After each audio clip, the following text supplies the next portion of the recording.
Dia's sister, Suzanne Barakat. Suzanne, first of all, obviously our deepest condolences to you and your family for this senseless and brutal act. I hope that you and your family are at least finding comfort in the interest and support in this case from all over the world. Thank you for having me, Jake. It has been tremendously heartwarming to see the outpouring of love and support.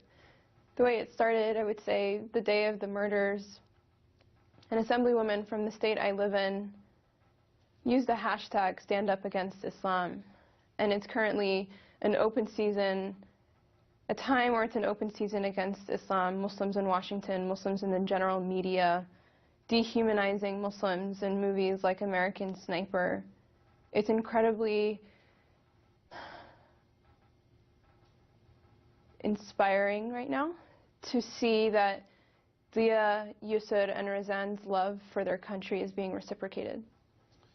The death of your brother, his wife, and her little sister is now getting international attention. As Jean reported earlier, Turkey's president said that President Obama and other leaders of the Obama administration should personally say something. President Obama did say something in a statement. Has the White House or anyone in the Obama administration reached out in any way? Not yet, but I hear they intend to, and we very much appreciate it. Do you, you and your family members say that the victims here, your brother and his wife and her sister, complained about Craig Hicks, the alleged killer? Your sister-in-law told her father, I think he hates us for who we are. Are there other reasons beyond that statement that make you convinced, and his statements against religion in general, that makes you believe this was anti-Muslim as opposed to just a senseless and horrific act on its own? There have been more than one instances in which he has approached Dia, Yusur, Yusur's mom, and, you know, I don't know in hindsight if they should have done things differently, but they were trying to, you know, the advice that Yusur's mom gave was be kind to him, because that's what we're taught in Islam, is be kind to your neighbors, and maybe with kindness he can turn around. But of course none of us ever imagined that this would be the result of those kinds of threats. What kinds of things did he say to your family? So occasionally, feel free to reference a previous interview where I elaborated a little more on the parking situation, but suffice it to say that on the day of the murders, the parking spot that was quote-unquote disputed had no car in it. You know, I wondered, maybe was Razan, who was visiting her sister to keep her company, had maybe parked in that spot and that triggered it. No. They all knew not to park in this disputed visitors parking spot, and by disputed I mean the one that the neighbor claimed belonged to his wife and had been cleared by the apartment complex agency as open and free to all. And despite that, they did not use it. So this was not a parking dispute. And I would like to highlight, Jake, that had roles been reversed, and no one is talking about this, but had roles been reversed and the man was Muslim, was of Arab descent, was of South Asian descent, this would have immediately been labeled an act of terror.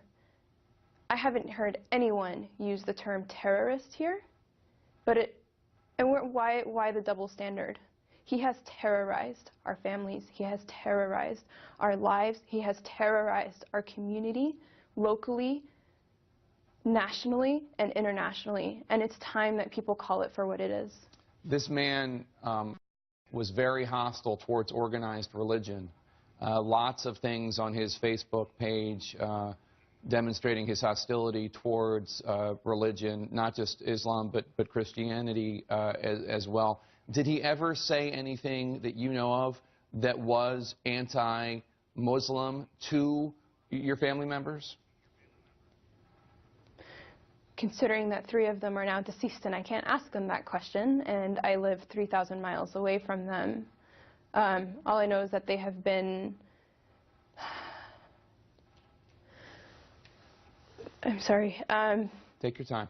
There are other people who I think are more appropriate to ask this question to make sure that all the facts are straight, but there are friends There's the former roommate who had been harassed, and I personally had not had this experience with him, so I cannot speak to that, but it did exist.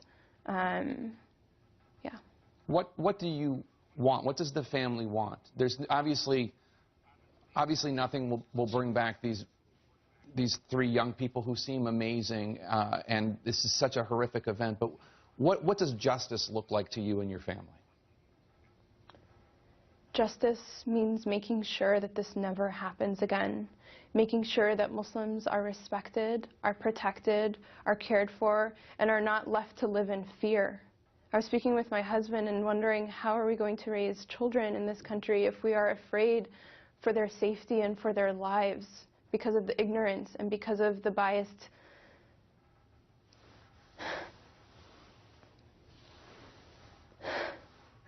We want to make sure that what comes out of this is awareness, is a spread of love. We are not seeking to... Punishment is not the goal here. It is absolutely not the goal.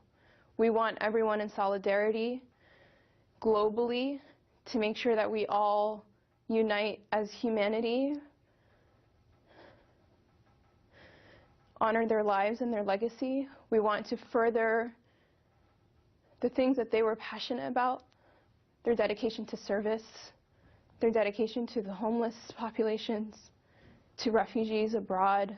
These are the things we want to focus on. And we want to gather all of this energy and momentum right now and make sure that we are serving that purpose. Suzanne Barakat, there's nothing I can say. I feel silly even saying our deepest condolences because it just pales to the pain that you and your family are going through right now. But thank you for coming on and talking to us and talking about the kind of world that you want us to now live in. We're going to take a quick break.